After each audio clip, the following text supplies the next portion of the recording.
Hey, everybody, welcome back to the Ivy League Trucker with Clint.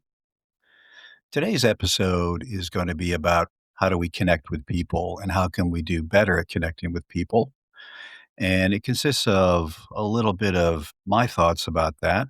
And then there's an interview with my good friend Toshi, who I referenced in the last episode. There's a live interview with him.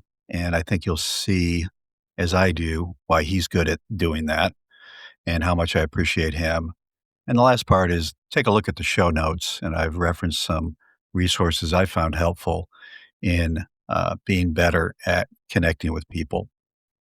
So I think probably the first thing to say about connecting with others is this concept of sympathy versus empathy. And for a long time, I didn't really understand the difference between those two concepts. And the way I would summarize it is sympathy is you understand or have a sense of what the person is experiencing or feeling. Like you understand that. Um, Empathy, and the Latin root of that is to enter into pathos or with pathos or with suffering, right? Empathy uh, is where you go a step further. You not only understand what they're thinking and more importantly feeling, uh, but you connect with that feeling and show them that you have felt that same feeling, and therefore, and I don't want to use the word validate, but reinforce that you had that same feeling, if not in the moment, at some other time. And sympathy's okay. It's trying to understand, but empathy connects because it reveals to the person that, oh, yeah, you get the feeling because you reflect that back. So an example would be if someone had suffered, a job loss, uh, not even really being sympathetic would say, oh, well, gee, at least you can still get another job. That's not really helpful. Sympathy would be, gee, I understand that that's a problem for you, losing your job. And then empathy would be, yeah, I had a similar experience, not maybe in losing a job, but a sense of loss, and it made me feel fearful or scared or anxious. That's being with their suffering, with their situation. So people often ask me, or they'll say, my wife has said it, yeah, you're a great conversationalist in a dinner party or a gathering.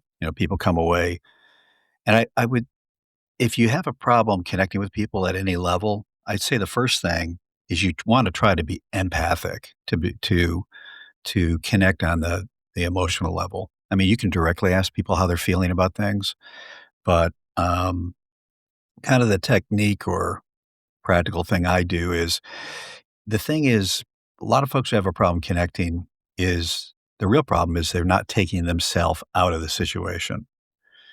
And that may sound a little counterintuitive when you're trying to connect with somebody, but what you're really trying to do is get them talking and get them sharing. Everyone likes talking about themselves, even people who say they don't. So, what I would advise in those situations is just go ahead and ask questions and then shut up and listen. Ask a follow up question, a question like, how so? Or tell me more. Or how did that make you feel? And then again, shut up for a while.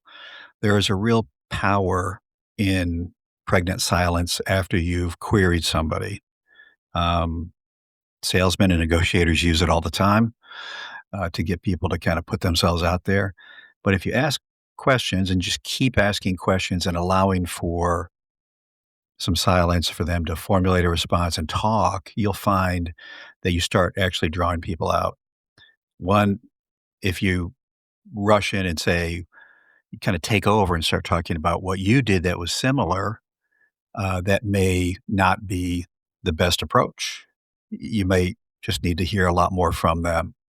And so, really, it's kind of forgetting about yourself and having the mission of knowing more about them. And some people are amenable, some people aren't. And you'll be able to read them pretty quickly if they want to continue in the conversation. And it's interesting to see if people start asking you about yourself unprompted, or if they don't. It shows a little bit about where they are with what we call, I guess, these days, emotional intelligence, which is knowing how we land with people and reading their reactions.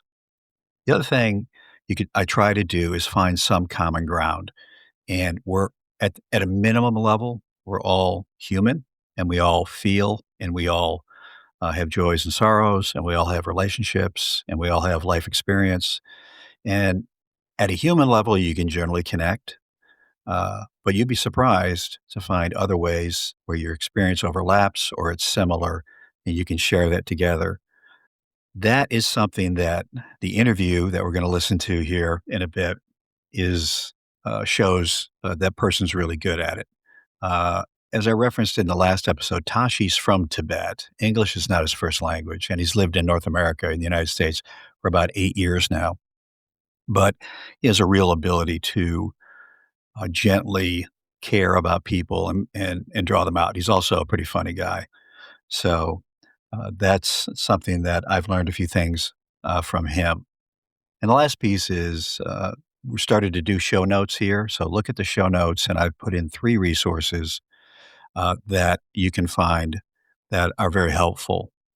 The first 2 are really just 4 or 5 minute video audio things, and the last is Daniel Goleman's book on emotional intelligence. I found the first 2 very helpful, and Goleman's book is a real landmark book in this idea of getting other people and reading them and being able to connect. So I recommend those all to you as well. So next segment, we're going to listen to an interview I did just today here in January with my good friend Toshi.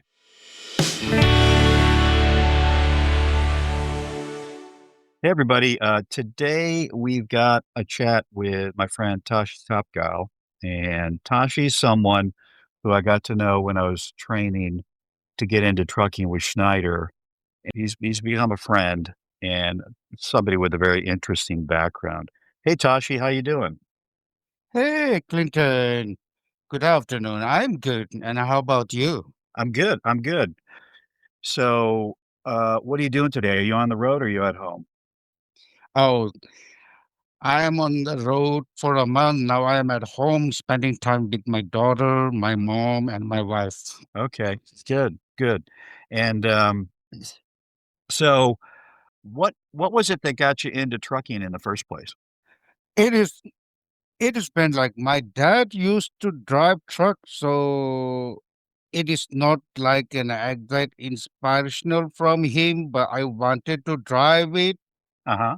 But due to the necessity, it makes me to drive truck because I don't have that of lot of education to Uh, pursue another career.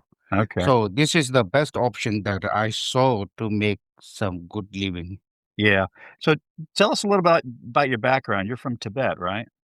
Yes, correct. I am from Tibet. So in 1959, our country was Right. captured by the communist China. Right. Right. So after that, my dad and mom has to flee their country. Mm, So they flee to India, and I was born there. okay. Yeah, that from there, then we started our life in India. Okay. And you were in the Indian Army too, right? Yes, I did there. I did serve there for quite a while. Okay. Okay. And what got you to the United States? Oh, I get married to my wife. We fall in love, Ah, and then we get married. And at that time, we were debating on where we should settle. okay. Yeah, then eventually it just, she is already settled here. Okay. So we decided to come be settled here. And so you came to the States and you went to New York, right? Correct. Yeah. Yeah. And now you're living over in Jersey, right? Yes, correct. So Yeah. I bought house Yeah. in New Jersey How's just that how's recently. that going?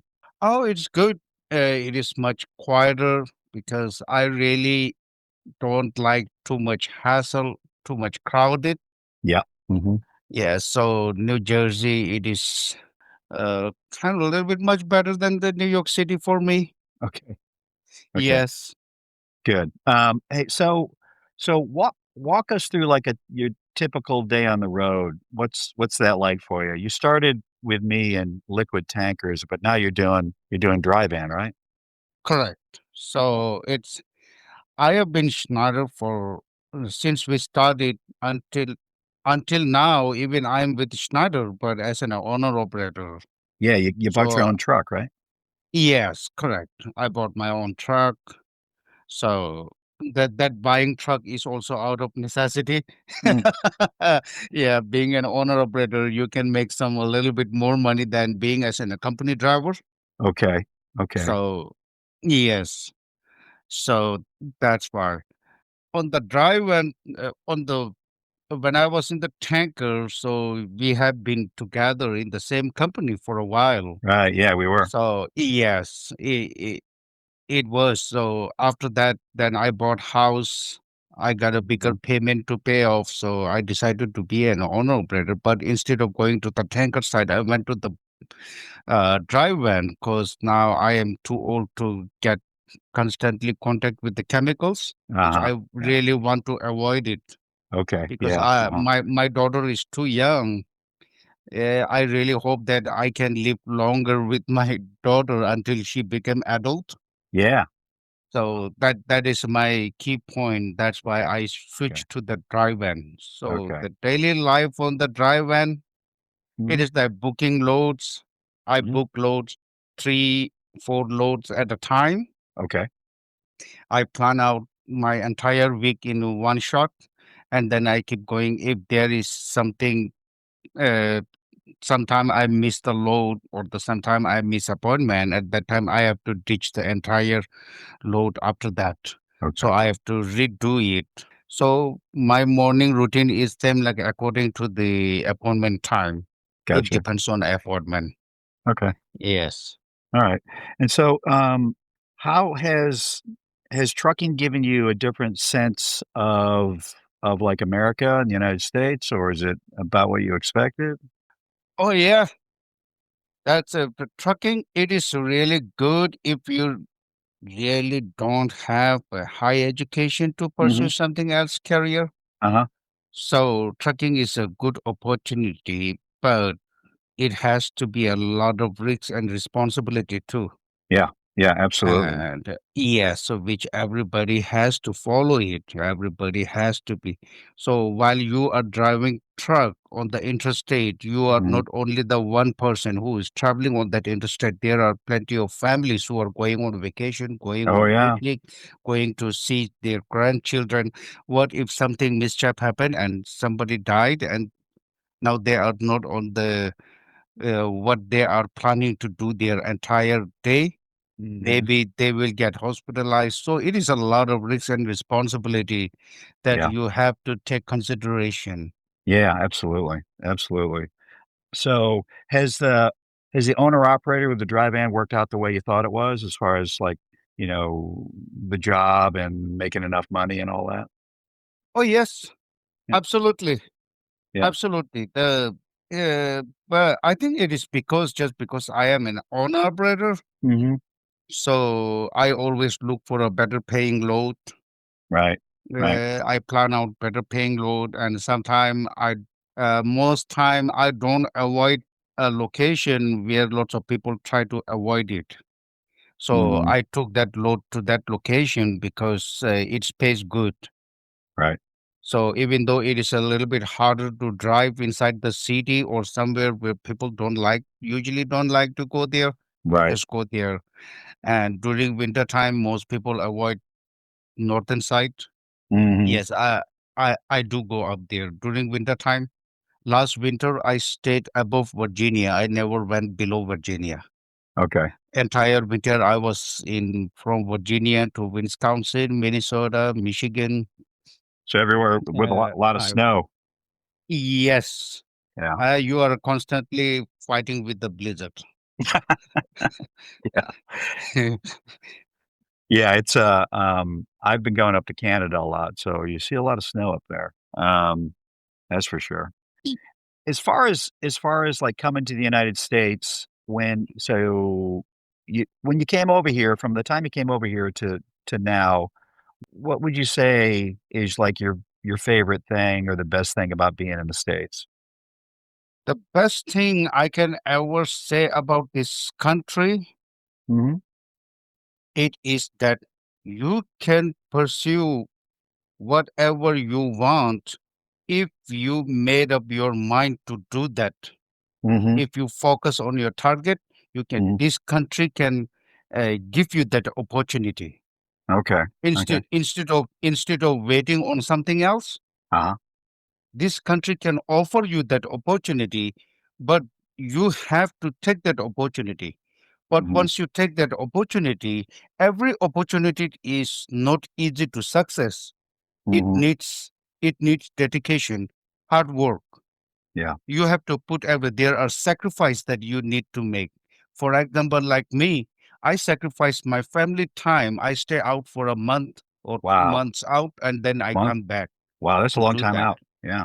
Yes. And then the second one, this is the constitution of this country. It is written in such a precise way that it gives every right to its citizen. Okay. They Okay. can enjoy it. Constitution like the United States, I don't think it is written in any country. Yeah. It is Yeah. not written in. That's why I love this country and I praise this country. So our country has been taken by communist China. Right. We cannot go against the government. We cannot speak against the politician. Mm. And we cannot even speak against the local smaller government. They are part of the bigger government, the small government. They control everything. You don't have right to. Once they make decision, that is the decision, and the government make the decision. That's it. You Wow. don't have right to go against it. You cannot say that. Oh, we did not like it. The decision that you made, it doesn't benefit us. But in communist country, the main focus is to benefit the government and the politician, Okay. not the people. Okay. So this country is not like that. Mm. It is made.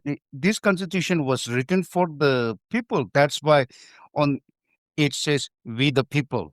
Right. Right. When we read it, "we the people," it doesn't says that we the government, Mm. we the government and politician. It says "we the people." That is the. It is written in a big bold letter. Yeah, it is. So that big bold letter is definitely what I think is that to understand, to make understand people. We have written this "we the people" in big bold letter. Entire thing that has given you the right. It is for you, not for the government. Mm. That is what I think it is the best about this country. What would you say is like the worst or the most frustrating thing about America? About the America currently right now, because of the politics that Hmm. going on, Yeah. it is really very frustrating thing that Mm. uh, the political view they are not aligning, Hmm. and there are several politicians who don't want to come into the middle ground. It is not Okay. just the Right. politician, Very it is divided. Yeah. the Yeah. yes, it is not the politician, it as well as the people too. Right. There are people who understand that some of the decision that politicians are making, it doesn't make a lot of sense or it doesn't benefit the people, but still they support it. Mm. Yeah. But they Yeah. didn't understand that in future it might affect them. Yeah. That I is would. what they. Yeah, I would agree with. Yes. I would agree with that. I have, having been here since I was born. When I was younger, like 30, 40 years ago, there was a lot more people in the middle, and there was more of an ability to compromise and hear each other. And right now, there's not much of that, and it is pretty frustrating. Yeah, it's As well as I saw when I was very young, I saw mhm. in the television that American people, entire neighbor, they just in the morning they were holding a cup of coffee in their hand, they were waving to their neighbors, they were talking, they were going into the neighbor's house, they are having chat. Now it is I don't see anything like this nowadays. I Yeah. don't see. At that time, I felt like, oh, that that TV was like some sort of a commercial, some sort of like Mhm. to show the outside world that, oh, America is like that, dude. But when I came here and I didn't saw it, but when I talked to the older people, they says that yes, we used to be like that. Yeah. We I would used to I would agree. we help each other. Everybody come together as a community. When somebody is in problem, everybody will talk about it. Everybody will share that, uh, try to share that problem and try to solve it. What they can do now, we don't see it. It Mhm. is like even the next door neighbor, they are looks like it is completely like sitting uh, uh, two neighbor, even though they are next door neighbor. Mhm. It feels like we were sitting like 10 miles away. Yeah. I know. Yeah. I know. It is frustrating. I hope we can get back to some of that. Yes. And that's a big theme of this podcast, just connecting with people and, just sharing things together. What's like the craziest or unusual or funny or wacky thing you've seen out there on the road? Oh my God. That is a lot of, I have a lot of things to say about it. What? Tell me one. So I am a truck driver. Right. So my life is over the road. Mhm. So the main problem is that the wacky thing means it is kind of like a frustrating things Mhm. for the truck drivers. So we have to most time we have to drive on the right lane, Yeah. and these cars, especially the cars Uh-huh. who are going to the off ramp exiting or who are coming to the on ramp, Right. at the nick of the time, they will change three lane and get to the exit, Yeah. which freaks us out. And it happens to me all the time. Yeah, me too. And then people have to understand that those people who are driving, I hope people will heard what I said. Mhm. So the people who are driving the cars, when they are getting on the ram into the interstate, the road that takes into the interstate, it is called merging lane. Yeah, right. And the people who are driving on the interstate, that is called occupied lane. Yeah. That is occupied lane. So I think even American, though I am American, but I became a citizen. So Mhm. those American who were born here, even those who they don't understand these things. So merging lane has the responsibility to yield, even though there is no sign. It says there Yeah. is no sign that said yield. Merging lane has to yield, and occupied lane will keep driving on when it is space, when it is safe to enter into the interstate.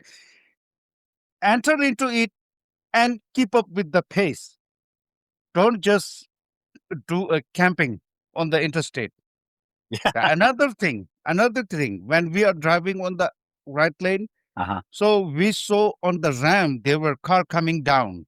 Right. So we move to the left lane or the center lane. There are sometimes there are two lanes, sometimes there are three lanes in the city. Mhm. Right. So either we will move to the center lane or either we will move to the left lane. When we move to the left lane, when we let the car to enter into the interstate safely, Right. once they enter into the interstate, just keep up the space and make a good distance from the semi truck, Uh-huh. and then let the semi truck come back to the lane. Yeah. So we are supposed to drive on the right lane. Now, what I see is a lot of car drivers who enter into the interstate and they just keep driving with the semi truck. Yeah. Now Yeah. we cannot move to I the know. right, we cannot speed up. Another thing is that people don't understand that they should not, they should never, ever drive alongside the semi truck. Yeah. Get away from Steer, steer axle can burst, Yeah. Things and can if happen. that things happen, we cannot control that semi truck. Yep. The bus driver, whichever the side it is, it will pull towards that, Yeah. Yeah. and the car driving right next to it, it will get crushed. Yeah. Yeah. they are risking their life while driving. If the drive axle tire blown out, Yeah. that drive axle tire, it is so heavy. Yeah, It it pulls is pretty hard. super heavy. Yes. And it can it once it exploded, Mhm. then it can cause a lot of damage, even a death. Yeah, So absolutely. people should not drive right next to the semi truck. Always pass by, stay 10 at least 20-25 feet in front of the Mhm. semi truck and down. Yeah. And when semi truck is climbing up the hill, please don't come in front and then slow down completely. Yeah, I We are know. trying we are trying to keep the motion to climb up. Once it once the motion dies down, we are unable to cross that hill. That's We are right. struggling. Yeah. Yeah, absolutely. These are the things. And when we keep safe space in the city, Right. so those car thinks that this is for them. They just enter into it and minimize our emergency response time, Yeah, I know. right? Yeah, So it's yeah, yeah. this guy. Oh, I have a lot of say, but I will stop here. Yeah, I do too. Um, hey, if you were to talk to, like, your younger self, what advice would you give your younger self now that you're a little bit older? Oh, the best advice, even today, nowadays, I tell people when there is a problem, Mhm. any kind of problem, Right. I always tell people that if they're so during when I was very young, when I have problem, I get frustrated, I get angry. Mhm. I'm just my head is exploding at that time. Right. Now what I realize is that I listen to a lot of as you know very well that I am a Buddhist, right?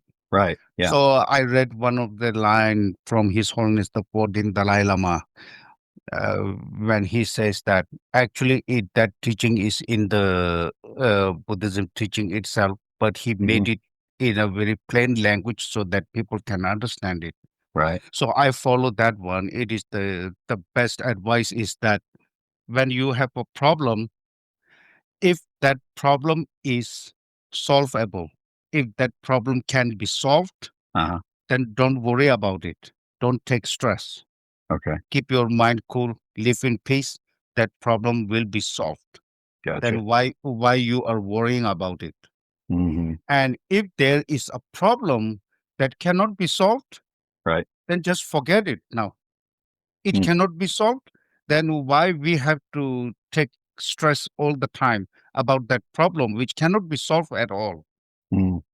Okay. So right now my mom is going through the cancer treatment. Right. How's she doing? Yeah, she is doing good right now. Mm. Good.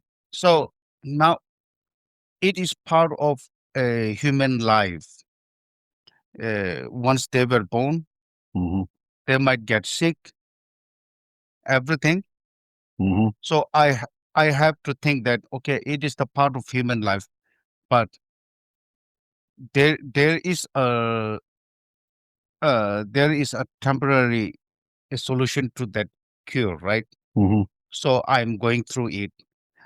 So I have that stress in my mind, Right. but I am not taking that stress on the road or something like that. Right. So I just keep myself cool. I try to do my job in proper way. Right. That's it. And then the another one to the younger people, interact with the people, every people, those who never met you in your life. Uh-huh. Just say hi, hello, how is your day going? Is that, and make day like a brighter, like a laughable day, a funny day. Turn it into a funny day, and you will enjoy it. Mhm. You will enjoy it instead of right now. It is the century of gadget century, so people were just into the cell phone. The interaction with another people is through the internet, not Right. a physical interaction. Right. Make physical interaction. Share when somebody is most time what I see is that in the restaurant. So okay, there is a lot of empty table. Right. So one people sitting there in the table, so that another person took another table, empty space, Right. and just sit there and eat. What I usually try to do is that even though entire table is empty and I saw one customer eating there, Uh-huh. I will approach him and I will say him, "Hey, hello sir, can I share this table with you?" There you go. He said yes. I sit with him and I shook hand with him. I will have a chat with him. I will talk with him, joke around. That's Right. it. Yeah. It is an interaction with the people. Uh, it will make your life brighter.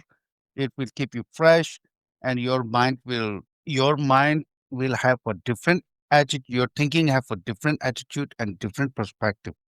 Yeah. Yeah, I think And that yeah, I agree.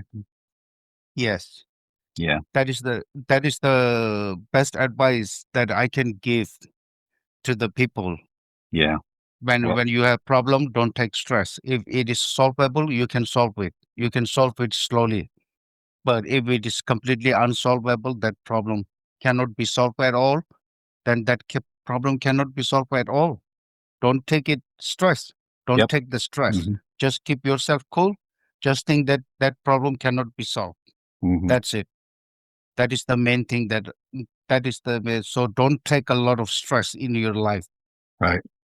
Keep yourself cool. Live your life in the best way, a meaningful life. So a meaningful life means even though you cannot help others, just at least just don't hurt them. Yeah. Yeah. If you can't help them, don't hurt them. Be a nice person. Every day, when every single day pass by, every morning you wake up, pray for all the sentient being, and then try to be a better person the day before you were. Mhm. Try to make positive changes day by day, even in a minuscule way. Try to make it a better way, Mhm. better person every day. I think that's a good word, Tashi. I think that's a good place to end on. This great advice for anybody at any stage of life. But yeah, just to say, it's been wonderful getting to know you. You know, Tashi and I come from literally opposite sides of the world, but Yes. we've developed a friendship and gotten to know each other and kept up with each other. And I'm always encouraged when I talk to Tashi. You know, so I really appreciate you, brother. All right. Thank you very much for having me on. All right. All right. And be well. Best to your family and be safe on the road, brother. Thank you very much. I needed that. There you go. There you have it. Tashi's become a really good friend, and we don't physically see each other anymore, but we do connect and talk on the road. And I'm always so very encouraged by him and by his perspectives. He's a real beautiful soul. So, the assignment out of this episode is to take just one of the techniques that was talked about in the first segment or something that you got out of the things that are referenced in the show notes and try to apply that with one person in the next week or two and see what happens. Remember, even failing at it is good and trying. So, until next time, shiny side up. Take care.